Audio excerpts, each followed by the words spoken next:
That's what the church today hopefully is doing in the church you're connected with. But if you're interested in checking us out, we meet on an unconventional night, Saturday nights. Yeah, we have so many people that walk into our facility and go, is this a club? Which I love. I go, kinda, come on in. There I was like, what? So we meet Saturday night, 6:30, coffee break. Coffee starts in our coffee shop, and then at 7 o'clock we move into the experience room. That's when we start sacrificing the pigs. And then, that's when we have amazing worship. It's about an hour and 30 minutes, and I guarantee you, if nothing else, just come and visit for, everybody say fun, for the fun of it. And it's always great to get out and go to somewhere unique and different. This Saturday is a big worship night, so if you love worship, I know you would love being there. So we're on Baseline and the 101. Tempe Plaza, right next to the DES office, which is awesome ministry. So we get the opportunity to meet all kinds of people, and we'd love to have you come visit. Oh yeah. So check that card out, and it's all good. So everybody say connect. Okay, so let me connect with you a little bit, because I'm sure you have the buffet of speakers that come in, and I'm sure everybody's got great words, but to me it's all about connecting heart to heart. So I wish I could sit down with all of you over a cup of coffee and hear your story. So a little bit about my story is I've been married to my amazing wife, who has put up with me for 27 years. I know I don't look that old, but I got married when I was 12. I'm always saying to my hairstylist, she goes to our church, I'm always like, cut the gray out, get it out, because my kids are like, do not dye your hair, Dad. Please do not be a dad that dyes their hair. So anyway, so I have a little bit of gray going on, but I've been a youth pastor for like 23 years. The connection, you guys are like, oh, now I get it. Last night, my son is helping lead our youth group, and about halfway through the meeting, he said, do you have to be here, Dad? Because he's like, you are causing a lot of ruckus. So with that being said, I had like 12 cups of coffee, and I don't know what came over me, but when your 24-year-old goes, Dad, I don't think you should be here, you know that you're getting a little too crazy. So I've had a little coffee this morning, so I'm ready for a good time. All right, so I like long walks on the beach. I'm 5'6½". I've been this tall since I was in the 8th grade, and I was the tallest kid on my 8th grade basketball team. I'll tell you that. I was the center. Hearing some laughter over here on that. So other than that, I do love to laugh, I love to drink coffee, and I love to hang out with people. So that's a little bit of what I wanted to share with you today. I want to talk about, everybody say grace. I want to talk about this idea of grace, and grace that is given to us, and grace that is given, that hopefully we're giving to others. Grace is one of those things in our culture where, we talk about it, maybe we give it out every now and then, we pay it forward here and there, but overall, we don't live necessarily in a very graceful culture where we're always looking for somebody else's needs before our own. We're always taking care of number one, and that makes sense. You got to get dressed in the morning, put your pants on, you got to come to GCU and look good, right? You guys all look very nice. And I didn't know what the dress code was, so I'm a little underdressed, but I like this. And the idea of giving grace is maybe unique in some aspects to us. I started working at Starbucks back in the early 2000s, back when they didn't have the big machines, they were tamping, and my first sale of the day on my first day was at 6 o'clock in the morning, and it was this lady going to her first day on the job. And I'm trying to be all Mr. Cool. I was in my late 30s. I'm trying to be like Mr. Cool Dad and Starbucks worker. And we had just moved down here. We were a part of a church plant. So I'm making extra money on the side here. And I'm like, hey, how's it going this morning? Being super 6 o'clock in the morning-ish. And she's like, I'm fine. And I'm like, awesome, what do you need? And she's like, a cup of coffee. I'm like, okay, great, what size? And she's like, just whatever, tall. I'm like, okay. So I get her a tall cup of coffee, I set it down right on the counter, and I kind of slide it to the edge, and it dumps all over the front of her. Hot, that's back when Starbucks had hot coffee. It's always hot, but it was super hot back then. She does a little squeal, and I'm like, oh my gosh, I am so sorry. And man, she chewed me out for the next 5 minutes, and I said, do you want another cup? And she said, absolutely not. I got to go home and change. This is my first day on the job. And she left. Not a lot of grace in that aspect. And I always remember that story when I think about when those kinds of things happen to me. I'm sure they happen to you. Somebody spills on you. Somebody causes you to trip. Or, if you're wearing flip-flops in the summer here in Arizona, somebody's like walking behind you and they step on the back of your flip-flop and you basically do a roll. But what is this idea of like grace? And for me, the definition of grace this morning that we'll go after is undeserved favor, right? Undeserved favor. Not getting what you deserve really is this definition. And I really understood that process back in the 6th grade. Like I said, I was the tallest kid in my junior high, we'll say. I grew up in beautiful Beloit, Wisconsin. For all of my web friends out there, we have a common joke because in Beloit, Wisconsin, which was on the state line between Illinois and Wisconsin, this city had like a couple issues. We had a Frito-Lay factory, and they made Cheetos at that Frito-Lay factory, so we had a cheesy stench often, okay? Like, feet, we'll say. That happened on Monday, Wednesday, and Friday. Then we had the sewer. We had a sewer issue, so on Tuesdays and Thursdays, it really stunk. So the common joke was, what's it sound like when you fart underwater? Beloit, Beloit. Anyways, ta-ding-ching. Okay. Joey, your joke was better. So, anyways, I grew up in this little Wisconsin town, and in the 6th grade, I had a teacher, and her name was Mrs. Hulla. Everybody say Hulla. And she was a Hulla of a teacher. She was awesome. And we used to call her BBH, Bad Breath Hulla. And she just, you ever have those teachers, you had them, and you're just like, you didn't know what to do. So what do you do in 6th grade? I mean, you've come up with secret codes and ways. And this poor lady, somebody just probably needed to tell her, hey, breath mint, right? And so in Mrs. Hulla's class, there was a girl by the name of Monica. Everybody say Monica? Okay, you're following me. And Monica was just a unique individual. She had a learning disability. She had a hard time reading, and she talked with kind of like this. And in the 6th grade, you think that's kind of unique and different. So what do? You kind of make fun of it. So me and my good friend Lynette Pan decided that we were going to come up with a club to kind of make fun of Monica. And it was called the Bomb Club, the Bash on Monica Big Time Club. I know. Can you believe I did this? Stone me right here. I can't. If my kids did anything like this, I can't even tell you what I'd do to them. So we did like, for 6 months, we did newsletters, and we did all these like undercover things, and we just kind of like picked at her. So at the same time that I'm picking on Monica, I lived next to the school librarian, and her name was Mrs. Strew. Everybody say Strew. Oh man, she was a piece of work, piece of art, I'll say. She's unique. So Mrs. Strew was a toughie. You didn't mess with Mrs. Strew. So Mrs. Strew, kept her home very well kept her car well kept, and she, you just didn't mess with the lady. So we wanted to mess with her. So me and Lynette, my good friend Lynette, decided, I don't know what was wrong with me in the 6th grade, but we decided that we were going to, do a little bit of some crazy stuff to her home. So on her porch, we went out into the woods, and we found a bunch of, magazines and pictures and junk, and we took it with Elmer's glue. And this was back in the day when they didn't have glue sticks.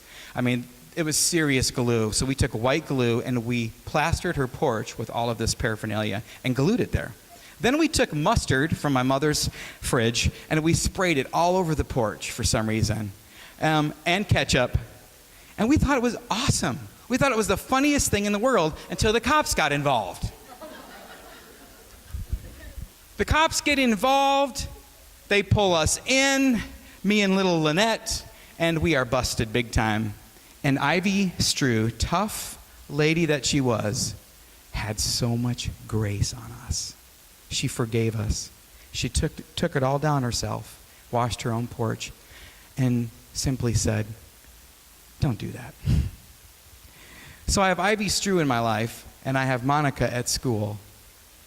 And that was when the Bomb Club ceased to exist, because this lady taught me a great lesson about grace, something I hadn't been giving to a simple classmate that needed it. And that's when I really learned this idea of giving somebody unmerited favor.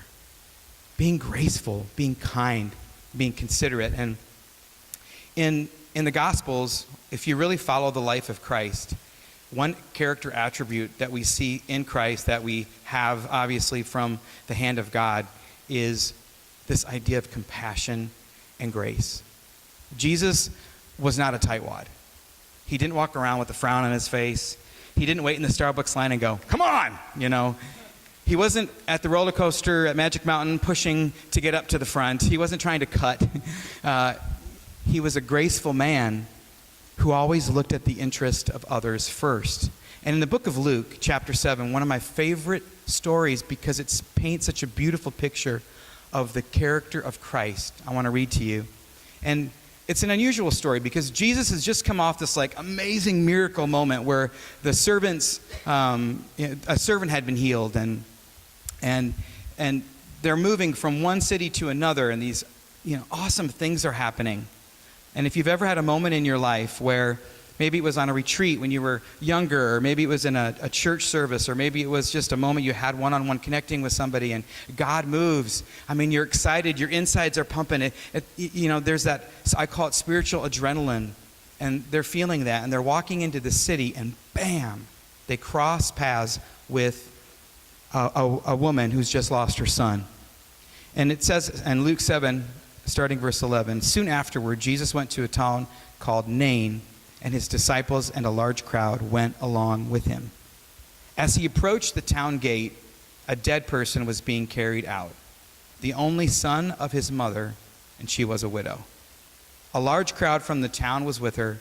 And then in verse 13, when Jesus saw her, his heart went out to her, and he said, "Don't cry." I think we read the story and we go to the next verse, which is 14, where he raises the dude from the dead. And that's big stuff. But I want to just take a moment to stop for a second. And if you can kind of put yourself in the moment, Jesus stops what's happening. He stops the spiritual adrenaline walking into the city. The group around him stops with him. And he goes to her. And it says in the NIV version, a lot of other versions say compassion, but his heart went out to her and he said, "Don't cry."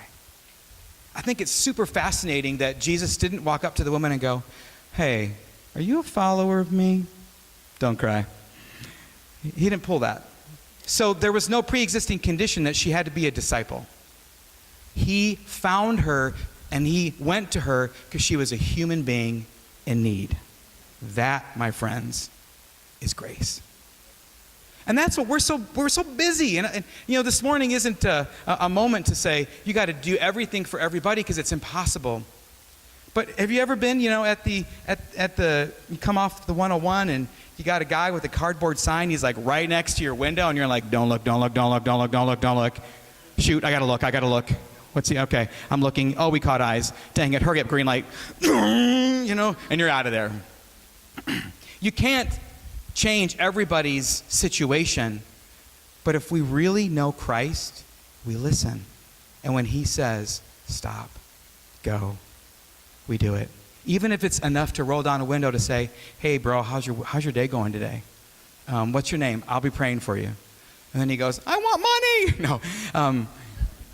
So what I'm trying to say is that his heart went out to her and he said, "Don't cry." So give yourself a grace meter on the inside. How compassionate are you when it comes to taking care of the needs of others, human beings? See, the cool thing about Christ is he paid the road to the cross with a lot of what I would call the stuff that nobody wants to do and the stuff that nobody sees. It's the little things. He went to the cross, and of course, that was a moment of grace and compassion. He's dying for us. He's seeing, all of mankind and sin, and he's hanging on the cross. But the road was paved with a lot of small moments when he stopped long enough to care for people. That's one of my favorite things to do in life, is to take a little longer at the Walmart checkout line, and that's chaos when you go into Walmart. Am I right? I mean, it's just crazy, and especially if you've got to wait in line and you get up to your checker and she's already fed up with everybody, and the woman or the guy before you or behind you or whatever has got 20 million coupons, and it's a bad scene, and you walk up and you're like, you do that sigh, hoping that she'll scan a little faster, you know what I mean? Looking at your watch. She may even say, how's it going today? Oh, it's good, it's good. In your mind you're thinking, if you'd hurry up it'd be better. But to take a little bit of extra time in that moment to catch eye to eye and allow your heart to go out and to just maybe say simply, hey, how's it really going today? How are the customers treating you? And then think about, how can I treat her? His heart went out to her and he said, don't cry. Another great example we have of that is over in the book of John, when Jesus talks to the woman at the well. And I won't go through the whole entire story as far as reading it for time's sake, but it's this amazing story where Jesus winds up at a well, and it's not a place necessarily that he would cross paths with this particular person. And she's a Samaritan, he's a Jew. Number one, those two didn't hang out back in the day. And, it's like Walmart and Target. I mean, they don't work together. They're different. And so he's having this, this opportunity. And, let's say on top of that, she was a woman. And on top of that, he knew that there was a past in her life. She'd been married before. So that doesn't look so good for him to be with her on top of all that, because the reason why she's at the well is because she's been an outcast from culture at that point, because a lot of stuff has gone down. But he takes time to sit with her. And he doesn't do the whole, hey, are you following me? Before he talks to her, he just starts chatting about who she is, where she's from. He takes an interest in her. That, my friends, is grace. And then if you move over to John 7, Jesus has this amazing moment with an adulterous woman. Probably should say it a little differently, right? Man, I get in trouble all the time. Yeah. People are like, what church is this?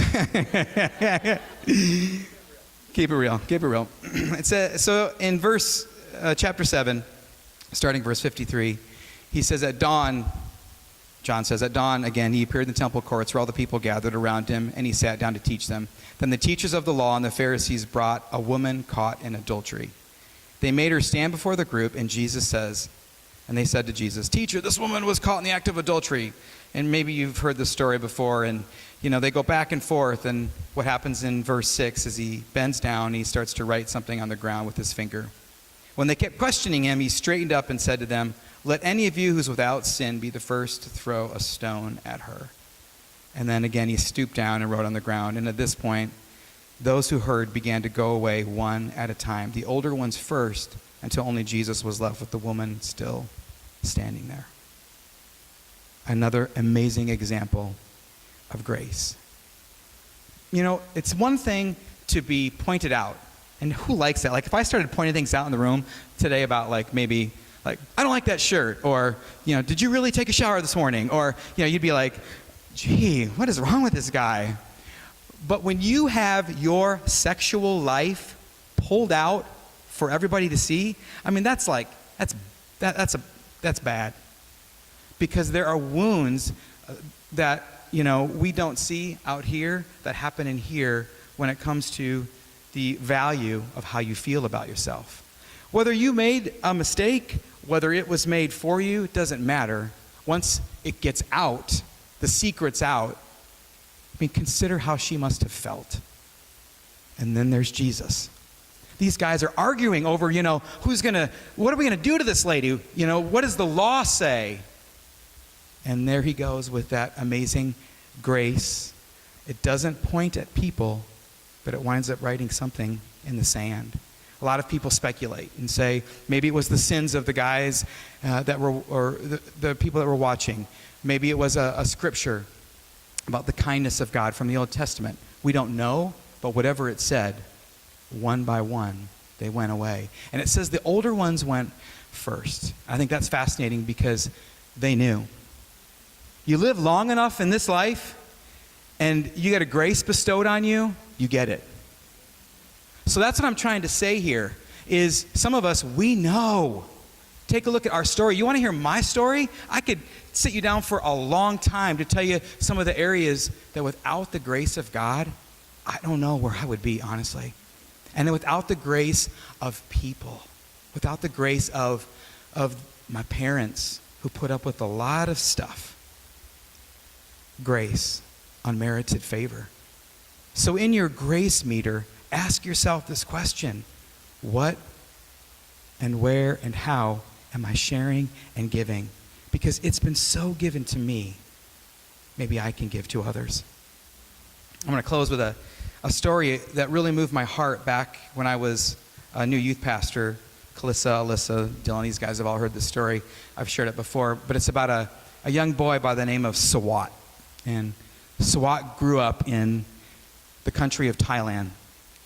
We visited Thailand about a year and a half ago when we filmed a documentary there called We the Pearls, which we'll be premiering at 2911 here in a few weeks on May the 2nd. And our trip was basically to film the path of trafficking. And we started in Bangkok in the red light district, and then we moved all the way up to the mountains where they take the girls and the boys from in poverty. I mean, it's easy for us to sit and go, oh, I just can't believe that happens. And then when you're there, you understand. When you see how poor people are and how willing they are, and maybe a poor sense of judgment to just want to give something better to their children if somebody will at least promise them something. And so in that country, back in the late 70s through the mid 70s, the AIDS crisis had started across the world, early 80s as well. And Sawat lived with his father. His mother had passed away and in Bangkok. And, Thailand is a country where, it's not like Western world, very primitive, even back in that day. And, Sawat wanted to move on at 18. And so he said, Dad, I'm leaving home. And this is it. You've done the best job you can, but I got to make a life for myself. And he booked. And he left and moved into the heart of the city. And he did what any 18-year-old who is trying to make a life for himself did. He just made a lot of choices, some good, some bad. And at some point in time, realized that he'd contracted HIV. And that was back in the day when there really wasn't a lot of ways to treat HIV. And so he knew his time was borrowed. But he knew he needed to make amends with his father because there was this canyon. His father had graced him, but he hadn't graced his dad. And they left with a lot of pain between the two of them. So he wound up sending a telegram and said, Dad, I'm going to be at the train station in our little city, and if you'll tie a white ribbon to one of the trees, I'll know to get off. But if there's no ribbon on the tree outside the train station, then I will know to stay on. I may never see you again. So I want to say that I love you and goodbye. And he rode the train, stop to stop, to the point where he was so nervous that he got on the floor, wondering if his father would be there. Would there be a white ribbon in the tree? When they got to the station right before his, he said to the lady that was sitting next to him, Ma'am, at the next station, will you tell me if there's a white ribbon in the tree outside of the station right there? You'll see it. We go right by it. And if there's no ribbon, just don't say anything to me at all. But if there is, will you let me know? She said yes. So they get closer and closer, and his heart is just beating out of his chest, and he's on the floor with his head right down to the floor of that train car.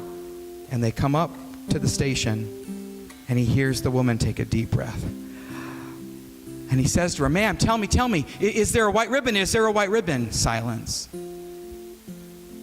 Silence.